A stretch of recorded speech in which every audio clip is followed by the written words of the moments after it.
हमारे सौर मंडल में 8 ग्रह हैं, लेकिन इन सभी ग्रहों में पृथ्वी ही एकमात्र ऐसी ग्रह है जहां पर जीवन संभव हो पाया है और इसी पृथ्वी को ही हम अपना विश्व या संसार कहते हैं। पृथ्वी सूर्य से लगभग 15 करोड़ किलोमीटर दूर स्थित है और इस आधार पर यह सूर्य से तीसरा ग्रह है।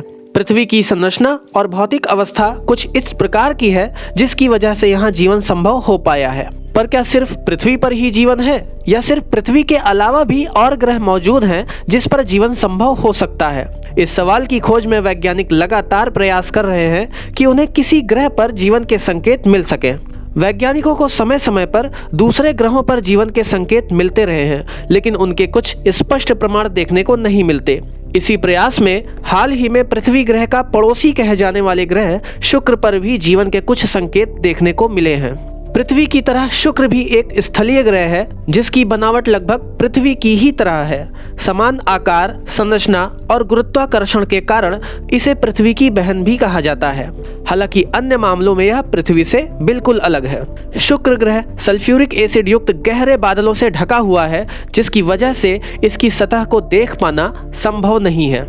इस ग्रह का तापमान 462 डिग्री सेल्सियस यानी 863 फ़ारेनहाइट तक पहुंच जाता है। इतने अधिक सतही तापमान के कारण यह सौर मंडल में अब तक का सबसे गर्म ग्रह है। शुक्र ग्रह का वायुमंडलीय दाब भी काफी ज्यादा है। इसकी सतह पर वायुमंडलीय दाब पृथ्वी का लगभग 90 गुना है, जिस पर अगर कोई पृथ्वीवासी चला जाए तो वह तुरंत ही उबलने लगेगा। यहाँ का वातावरण इतना अधिक गर्म है कि यहाँ लेड भी तुरंत पिघल जाएगा। इन्हीं सब के कारण यहाँ जीवन की संभावना काफी कम लगती है, लेकिन नामुमकिन नहीं।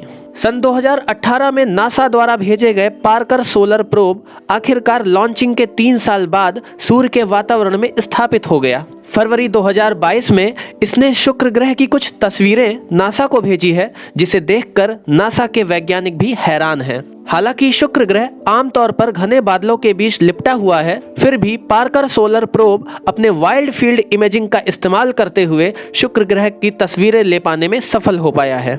नासा ने कहा है कि ये इमेजेस महाद्वीपीय क्षेत्रों, मैदानों और पठारों जैसी विशेषताओं के बारे में बता रही हैं। इसने शुक्र ग्रह के वातावरण में ऑक्सीजन का चमकदार प्रभामंडल की तस्वीरें को कैद कर उन्हें नासा को भेजा है। शुक्र ग्रह के वातावरण में ऑक्सीजन की खोज से वैज्ञानिकों को एक नई आशा मिली है और इन तस्वीरों ने उनकी उम्मीदें काफी बढ़ाई है।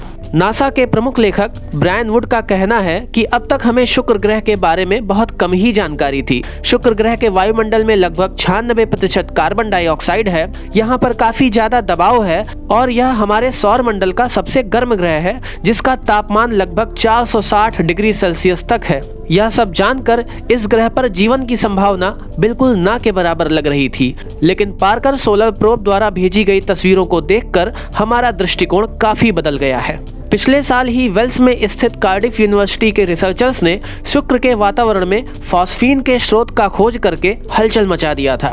वैज्ञानिकों के मुताबिक इस ग्रह पर फॉस्फीन का मिलना असाधारण है। अमेरिका के चिली और हवाई में लगे 2 शक्तिशाली दूरबीनों की सहायता से शुक्र ग्रह के बादलों में फॉस्फीन गैस की मौजूदगी का पता चला था।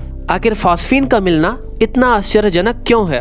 हम आपको बता दें कि पृथ्वी पर फॉस्फीन तब बनती है जब बैक्टीरिया ऑक्सीजन की गैर मौजूदगी वाले स्थानों में उसे उत्सर्जित करती है। मतलब फॉस्फीन की मौजूदगी हमें बैक्टीरिया की मौजूदगी का प्रमाण देती है और बैक्टीरिया की मौजूदगी मतलब जीवन। हालांकि फॉस्फीन की मौजूदगी से जीवन का 100% प्रमाण तो नहीं मिलता, लेकिन हाल ही में शुक्र पर ऑक्सीजन की खोज के बाद उम्मीदें और बढ़ी हैं। क्या सच में शुक्र ग्रह पर जीवन है? और अगर नहीं है तो क्या कभी इस ग्रह पर जीवन संभव हो सकता है? इन्हीं सब सवालों के जवाब ढूंढने के लिए वैज्ञानिक लगे हैं और शायद जल्दी ही इन वैज्ञानिकों को दूसरे ग्रहों पर जीवन ढूंढने में सफलता मिल जाए। उम्मीद है आपको यह जानकारी पसंद आई होगी। अगर आपको हमारी वीडियो अच्छी लगी है तो इसे लाइक कीजिए और ज़्यादा से ज़्यादा शेयर करके हमारे चैनल को ग्रो होने में हेल्प कीजिए। अगर आपने अभी तक हमारे चैनल को सब्सक्राइब नहीं किया है तो इसे सब्सक्राइब कर बन जाइए हमारी एजुकेशनल हट फैमिली का हिस्सा।